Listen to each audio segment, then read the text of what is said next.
Sir థైరాయిడ్తో బాధపడే వాళ్ళలో అధికంగా మనకి మహిళలు ఎక్కువ శాతంగా ఉన్నారు. మరి ఈ థైరాయిడ్ అనేది పర్మనెంటా? దీనికి అసలు తగ్గుతుందంటారా? అయితే చాలామంది వెయిట్ తగ్గాలని చూస్తూ ఉంటారు. బట్ ఈ థైరాయిడ్ వల్ల తగ్గడానికి అంత పాసిబుల్ అవ్వదు. సో మరి వెయిట్ తగ్గపోవడానికి థైరాయిడ్ అనేది మన ప్రధాన కారణం అనుకోవచ్చా? మరి దీనికి సొల్యూషన్ ఏంటి సార్ థైరాయిడ్కి?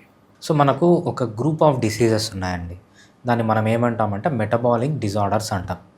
సింపుల్గా చెప్పాలంటే మనము అబిడ్స్లో వెళ్తూ ఉంటాం. అబిడ్స్లో వెళ్ళేటప్పుడు ఒక పెద్ద బిల్డింగ్ ఉంది, కొత్త బిల్డింగ్ కడతాం, అదేంటో నాకు ఐడియా లేదు. ఆ బిల్డింగ్ 30 ఫ్లోర్సో 40 ఫ్లోర్సో ఉంది పెద్దగా. సో ఆ బిల్డింగ్లో ఉన్న ఈచ్ ఫ్లోరు ఒక్కొక్క డిసీజ్ అనుకుంటే, ఫస్ట్ డిసీజ్ థైరాయిడ్ అనుకోండి, ఓకే. సెకండ్ డిసీజ్ బీపీ అనుకోండి, థర్డ్ డిసీజ్ షుగర్ అనుకోండి, ఫోర్త్ది ఫైబ్రాయిడ్స్ అనుకోండి, ఫిఫ్త్ది ఎండోమెట్రియోసిస్, అడినోమయోసిస్, ఏవైతే మనం లైఫ్ స్టైల్ చెప్తామో ఆ బిల్డింగ్లో ఒక్కొక్కటి ఒక్కొక్క ఫ్లోర్ అనుకుంటే, ఆ బిల్డింగ్ దేనిపైన బేస్ అయింది? ఆ building base thyroid root cause అంటారు అన్నిటికీ కూడా. థైరాయిడ్ అనేది ఒక ఫ్లోర్ అంతే. దాని కింద ఏంటి, దాని రూట్ కాజ్ ఏంటి అంటే ఒబేసిటీ. ఒబేసిటీ అనేది బేస్ అయినప్పుడు దానిపైన వచ్చే ప్రతి ఒక్క ఫ్లోరే మన లైఫ్ స్టైల్ డిజార్డర్స్. ఈ థైరాయిడ్ కూడా ఆ ఒబేసిటీ వల్లనే వస్తుంది, రైట్. ఈ మనం ఒబేసిటీని సింపుల్గా చెప్పాలంటే, obesity is the mother of all diseases అంటాం. ఈ మోడ్రన్ హ్యూమన్ బీయింగ్కి, వాడు పల్లెలో ఉండని, టౌన్లో ఉండని, సిటీలో ఉండని, ఇప్పుడు పల్లెలో ఉండే వాళ్ళు కూడా ఏం హెల్తీగా లేరు. వాళ్ళు సిటీలో వాళ్ళకంటే ఘోరమైన హ్యాబిట్స్ అలవాటు పరుచుకున్నారు. వాళ్ళు ఎక్కడన్నా ఉండని వాళ్ళు ఒబేసిటీ ఉంది అంటే it is the mother of all diseases. అన్ని డిసీజెస్ వస్తాయి, దాంట్లో థైరాయిడ్ కూడా ఒక డిసీజ్ అంతే తప్పితే థైరాయిడ్ వల్ల ఒబేసిటీ రాదు. ఒబేసిటీ వల్లనే థైరాయిడ్ వస్తుంది. థైరాయిడ్ వచ్చినప్పుడు ఎప్పుడైతే థైరాయిడ్ ఫంక్షన్ తగ్గిపోతుందో ఒబేసిటీ అనేది పెరుగుతుంది. అంతకు ముందే ఒబేసిటీ ఉంటుంది. లేకపోతే ఒబేసిటీ లేకపోయినా, ఒబేసిటీని మనము బిల్డింగ్ బేస్ అనుకుంటే, ఆ బేస్ని దేంతో కన్స్ట్రక్ట్ చేస్తారు? రాళ్లతో కన్స్ట్రక్ట్ చేస్తారు. ఆ రాళ్లనే మనం ఏమంటామంటే ఇన్సులిన్ రెసిస్టెన్స్ అంటాం. సో ఇన్సులిన్ రెసిస్టెన్స్ వల్లనే ఒబేసిటీ వస్తుంది. ఈ ఒబేసిటీ పైన అన్నీ బిల్డ్ అవుతాయి. ఇన్సులిన్ రెసిస్టెన్స్ ఎందుకు వస్తుంది అంటే, ఎక్కువ కార్బోహైడ్రేట్ తినడం. పొద్దున తింటున్నారు, మధ్యాహ్నం తింటున్నారు, సాయంత్రం తింటున్నారు, రాత్రి తింటున్నారు, మిడ్ నైట్ బిర్యానీలు ఇన్ని రోజులు. ఈ కాలంలో ఎర్లీ మార్నింగ్ బిర్యానీ 24 అవర్స్ తింటూనే ఉన్నారు. 24 అవర్స్ తినడం కాకుండా మధ్య మధ్యలో ఈ 6 పూటలైనా తినేది, మధ్య మధ్యలో టీలు, కాఫీలు, బిస్కెట్లు, కూల్ డ్రింకులు, షుగర్, ఫ్రూట్ జ్యూస్లో ఇంత షుగర్ వేసుకొని తాగడం, 24 అవర్స్ తినడము తాగడం, మొత్తం కార్బోహైడ్రేటే తినడం వల్ల బాడీలో ఇన్సులిన్ రెసిస్టెన్స్ పెరిగిపోయి, ఇన్సులిన్ రెసిస్టెన్స్ వల్ల ఒబేసిటీ వచ్చి, ఈ ఒబేసిటీ వల్ల వచ్చిన డిసీజెసే ఈ డిసీజెస్ అనే దాంట్లో one of the main diseases వచ్చి థైరాయిడ్ అనమాట, హైపోథైరాయిడ్. సో దీన్ని ప్రత్యేకంగా మహిళల్లోనే మనం ఎందుకు చూస్తాం సార్? ఎక్కువగా ప్రధాన కారణాలు ఏంటి ఎక్కువగా మహిళల్లోనే ఉండడానికి? రైట్. సో ఒక ఏజ్ గ్రూప్ వాళ్ళని తీసుకోండి, ఏదన్నా ఒకరున్నా. ఎవరు ఎక్కువ ఫిజికల్గా యాక్టివ్గా ఉంటారు? మెన్నా విమెనా? మెన్ ఫిజికల్గా యాక్టివ్గా ఉంటారు, రైట్. ఎవరు ఎక్కువ స్ట్రెస్లో ఉంటారు? మెన్ స్ట్రెస్లో ఉంటారు, ఓకే. అక్కడ పాయింట్ ఇద్దాం. సో మెయిన్గా ఏంటంటే విమెన్కి ఏదైతే ఎక్సర్సైజ్ కానీ మజిల్ కానీ అంతా తక్కువ ఉంటుంది. దాంతోపాటు నార్మల్గా ఒక వర్కింగ్ మెన్ని తీసుకోండి, వర్కింగ్ విమెన్ని తీసుకోండి. స్టాటిస్టిక్స్ ప్రకారం విమెనే ఎక్కువ స్ట్రెస్లో ఉంటారు. సో ఫిజికల్ యాక్టివిటీ తక్కువగా ఉంటుంది. రాంగ్ ఫుడ్ ఎవరు ఎక్కువ తీసుకుంటున్నారంటే విమెనే ఎక్కువ తీసుకుంటారంట. సెడెంటరీ లైఫ్ ఎవరికి ఉందంటే విమెన్కే ఉందన్నమాట. సో అందుకే విమెన్కి మెన్తో పోలిస్తే ఎక్కువ థైరాయిడ్ అనేది వస్తుంది. సో ఫాల్టీ హ్యాబిట్స్ విమెన్లోనే ఎక్కువ ఉంటాయి మెన్తో కంపేర్ చేస్తే, కాబట్టి విమెన్లోనే థైరాయిడ్ అనేది ఎక్కువ ఉంటుంది అనమాట.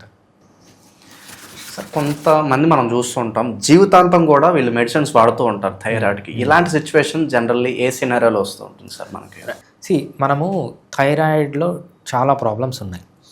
ఒక 100 మంది థైరాయిడ్ ప్రాబ్లమ్స్ ఉన్న పేషెంట్ని తీసుకుంటే దాంట్లో 95% మందికి ఒక స్పెసిఫిక్ డిసీజ్ ఉంటుంది. దాన్ని ఏమంటారంటే హషిమోటోస్ హైపోథైరాయిడ్ అంటారనమాట. సో 100 మంది థైరాయిడ్ ఉన్నారు, 99 మందికి ఈ డిసీజే ఉంటుంది. మిగిలిన 1%కే వేరే వేరే డిసీజులు ఉంటాయి థైరాయిడ్కి సంబంధించి. కొన్ని వందల డిసీజెస్ ఉండొచ్చు, కానీ మెయిన్ డిసీజ్ మనం హషిమోటోస్ హైపోథైరాయిడ్ అంటాం. బేసిక్గా ఈ హషిమోటోస్ హైపోథైరాయిడ్ అంటే ఏంటంటే, మనకు థైరాయిడ్ అనేది ఒక గ్లాండ్ అనమాట. అది మన నెక్ దగ్గర ఒక బటర్ఫ్లై షేప్లో ఉంటుంది. ఇటు సైడ్ మనం యాడమ్స్ యాపిల్ ఉందా ఇక్కడ, దీనికి రైట్ సైడ్ ఒక రెక్క ఉంటుంది బటర్ఫ్లైది, లెఫ్ట్ సైడ్ ఒక రెక్క ఉంటుంది. దాన్ని థైరాయిడ్ గ్లాండ్ అంటాం అనమాట. ఈ థైరాయిడ్ గ్లాండ్లో చిన్న సెల్స్ ఉంటాయి, దాన్ని థైరోసైట్స్ అంటాం. ఈ థైరోసైట్స్ ఫంక్షన్ ఏంటి అంటే T3 T4 అనే 2 కెమికల్స్ హార్మోన్స్ని మన బ్లడ్లోకి పంపిస్తుంది. ఈ T3 T4 హార్మోన్స్ అనేది ఎంత ఇంపార్టెంట్ ఒక మనిషికి అంటే, ఏదన్నా ఒక బాడీలో ఒక హార్మోన్ ఉంది, అది అన్ని స్టేజెస్ ఆఫ్ లైఫ్లో యూజ్ ఉంటుందంటే థైరాయిడ్ ఒక్కటే. టెస్టోస్టిరాన్ అనే ఒక హార్మోన్ ఉంటుంది, అది రీప్రొడక్టివ్ సైకిల్లో మాత్రమే యూజ్ అవుతుంది. అడ్రినలిన్ అని ఉంటుంది, అదేంటి మీకు ఫైట్ ఆర్ ఫ్లైట్ మోడ్ వచ్చినప్పుడు మాత్రమే పనిచేస్తుంది. సో ఇన్సులిన్ ఏంటి, మీరు కార్బోహైడ్రేట్ తిన్నప్పుడే అది ఇన్సులిన్ రిలీజ్ అవుతుంది. ప్రతి ఒక్క హార్మోను ఏదో ఒక స్టేజ్ ఆఫ్ లైఫ్ లేకపోతే ఏదో ఒక ఫిజియాలజీ ఆఫ్ లైఫ్లో ఫంక్షన్ అవుతుంది. కానీ ఈ T3 T4 అనే హార్మోన్స్ అట్లా కాదు. ఈవెన్ మనిషి పుట్టక ముందు నుంచి వాడి పిండ అంటే ఎగ్గు స్పర్మ్ కలిసి వాడు ఒక జైగోటుగా తయారు అవ్వాలన్నా థైరాయిడ్ ఉండాలి. ఆ జైగోటు కడుపులో బిడ్డ పెరగాలన్నా థైరాయిడ్ ఉండాలి. డెలివరీ నార్మల్గా జరగాలన్నా థైరాయిడ్ ఉండాలి. బిడ్డ సరిగ్గా పెరగాలన్నా థైరాయిడ్ ఉండాలి. బిడ్డకు secondary sexual characters, breast development, beard రావాలన్నా థైరాయిడ్ కావాలి. వాడు మళ్ళీ అడల్ట్ అయి రీప్రొడ్యూస్ చేయాలన్నా థైరాయిడ్ కావాలి. ముసలోడు ఈవెన్ మనిషి పుట్టక ముందు నుంచి చనిపోయేంత వరకు ఏదైనా ఒక హార్మోన్ యూజ్ ఉందంటే థైరాయిడ్ హార్మోన్. అంత ఇంపార్టెంట్ మనకు ఈ T3 T4 అనే హార్మోన్స్. ఇది ఏది రిలీజ్ చేస్తుంది, థైరాయిడ్ గ్లాండ్లో ఉన్న థైరోసైట్స్ అనే సెల్స్ రిలీజ్ చేస్తాయి. ఈ హషిమోటోస్ హైపోథైరాయిడ్లో ఏమవుతుందంటే మామూలుగా మనకు రోగనిరోధక శక్తి ఉంటుంది, మన ఇమ్యూన్ సిస్టమ్ అంటాం. ఇమ్యూన్ సిస్టమ్ ఫంక్షన్ ఏంటి, బయట నుంచి మనకు ఒక వైరస్ వచ్చింది, లేకపోతే ఒక ప్రోటోజోవన్ వచ్చింది, ఒక బ్యాక్టీరియా వచ్చింది, ఒక ఫంగస్ వచ్చింది, ఒక ఆల్గే వచ్చింది, లేకపోతే ఏదన్నా ఒక మైక్రో ఆర్గానిజం, ఒక మల్టీసెల్యులార్ పారాసైట్ వచ్చింది మన బాడీలోకి ఎంటర్ అయినప్పుడు మన ఇమ్యూన్ సిస్టమ్ దాన్ని ఫారిన్ బాడీ లాగా ఐడెంటిఫై చేసి దాన్ని చంపడం అనేది మన ఇమ్యూన్ సిస్టమ్ పని. కానీ ఈ కండిషన్లో మన ఇమ్యూన్ సిస్టమ్ ఏమనుకుంటుందంటే ఈ థైరోసైట్స్ని ఒక ఫారిన్ బాడీ అనుకొని దాన్ని చంపడం మొదలు పెడుతుంది. దీన్ని ఆటో ఇమ్యూన్ అంటే సేమ్ మనిషి పైన వాడి ఇమ్యూన్ సిస్టమ్ పనిచేయదని, ఆటో అంటే సెల్ఫ్ డిస్ట్రక్షన్నే మనము ఆటో ఇమ్యూన్ ప్రాబ్లం అంటాం అనమాట. ఈ థైరాయిడ్ ప్రాబ్లంలో హషిమోటోస్ హైపోథైరాయిడ్లో ఏమవుతుందంటే మన ఇమ్యూన్ సిస్టమ్ మన థైరాయిడ్ సెల్స్ని చంపి ఆ T3 T4 హార్మోన్స్ అనేది బ్లడ్లో తగ్గించేసి, అది ప్యాథాలజీ. అలోపతిలో ఏం జరుగుతుంది అంటే ఫర్ ఎగ్జాంపుల్ నాకు ఒక కేసు వచ్చింది ఒక 6 months ముందు. మా క్లినిక్ పక్కనే ఒక పెద్ద హాస్పిటల్ ఉంది. ఆ హాస్పిటల్లో ఒక నర్సు, ఆమెకు జస్ట్ 19 years. ఏదో టైంపాస్కి బ్లడ్, మాకు ల్యాబ్ ఉంది కదా, ల్యాబ్లో ఫ్రీగా చేస్తారు కదా అని చెప్పి బ్లడ్ తీసి ల్యాబ్ శాంపుల్ పంపించింది అన్నమాట వాళ్ళ ల్యాబ్లోకి. థైరాయిడ్ ప్రాబ్లం బయటపడింది. థైరాయిడ్ ప్రాబ్లం బయటపడితే మొత్తం ఇంటర్నెట్ అంతా సెర్చ్ చేసి నా పేరు తెలుసుకొని నా దగ్గరికి వచ్చిందనమాట. సో ఇదే కండిషన్లో ఏమవుతుందంటే ఆ పిల్ల వచ్చేటప్పటికి ఆ పిల్ల థైరాయిడ్ గ్లాండ్ 50% పనిచేస్తుంది అనుకోండి, 50% చనిపోయింది అనుకోండి.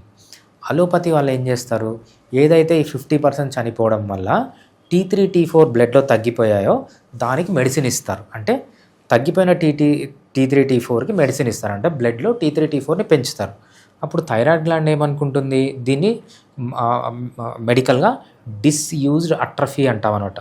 ఏదన్నా మనం ఒక బాడీ పార్ట్ని యూజ్ చేయకపోతే అది చనిపోతుంది, రైట్? దాన్ని డిస్యూజ్డ్ అట్రఫీ అంటాం. మీరు థైరాయిడ్ గ్లాండ్ ఏమనుకుంటుంది, నాకు ఎట్లా T3 T4 బయట నుంచి ఇస్తున్నారు కదా, నేను 50% ఇంకెందుకు పనిచేయడం అని చెప్పి 40%, 30%, 20%, 10%, 0% over a period of time మొత్తం చనిపోయి కంప్లీట్గా బయట నుంచి వచ్చే థైరాయిడ్ హార్మోన్స్ పైన డిపెండ్ అవ్వాల్సి వస్తుంది అనమాట. అది అలోపతిక్ ట్రీట్మెంట్. హోమియోపతి ట్రీట్మెంట్ ఏంటంటే ఎగ్జాక్ట్ ఆపోజిట్ చేస్తుంది. ఇదే పిల్లకి మేము 6 months ట్రీట్మెంట్ ఇచ్చాం, నార్మల్ అయిపోయింది. ఎలా అయింది, మా దగ్గరకు వచ్చినప్పటికి హైపోథెటిక్గా 50% చనిపోయింది అనుకోండి.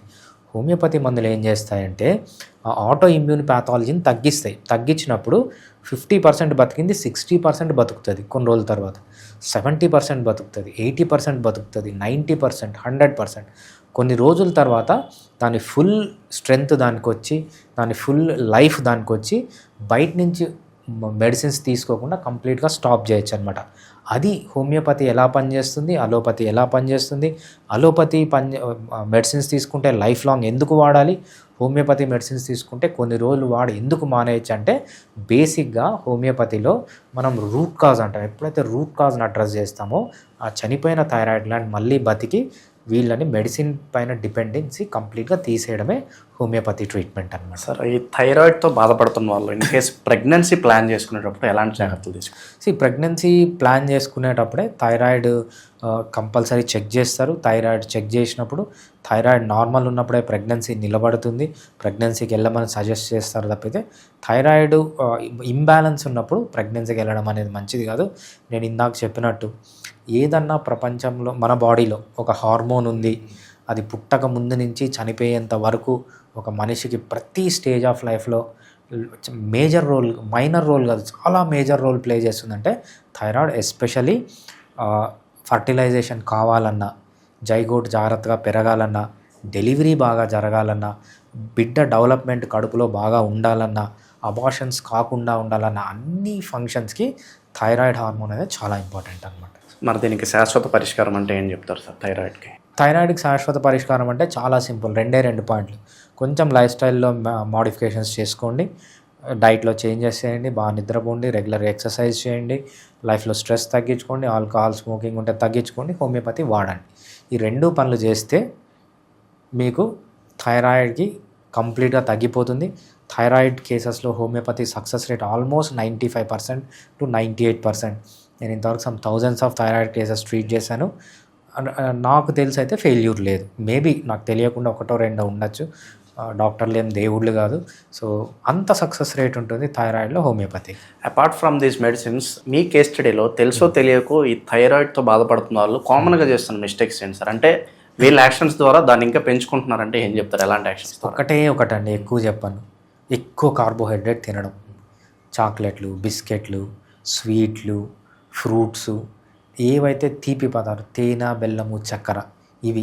నెక్స్ట్ ఏంటంటే ప్రాసెస్డ్ ఫుడ్ అంటే మ్యాగీలు, పాస్తాలు, వైట్ రైస్, బిర్యానీలు, ఏవైతే హోల్ ఫుడ్ లేకుండా ప్రాసెస్డ్ ఫుడ్, ఎక్కువ కార్బోహైడ్రేట్, పిండి పదార్థం, రైస్, వీట్, మేజ్, బాజర్, రాగి, జొన్నలు, సద్దలు, ఏవైతే పిండి పదార్థం ఉంటుందో ఆ పిండి పదార్థం ఎక్కువ తినడం వల్ల. థర్డ్ రీజన్ ఏంటంటే మెయిన్గా తీపి ఉన్న ఫ్రూట్స్, ఎక్కువ తీయగా ఉన్న ఫ్రూట్స్. అంటే లైఫ్లో కార్బోహైడ్రేట్ కనుక తీసేస్తే థైరాయిడ్ ప్రాబ్లమ్స్ చాలా తగ్గిపోతాయి. మేబీ 99.99% థైరాయిడ్ ప్రాబ్లమ్సే రావు కార్బోహైడ్రేట్ తగ్గిస్తే. సో థైరాయిడ్ గురించి మంచి విశ్లేషణ అందించారు. Thank you so much sir. Thanks అండి.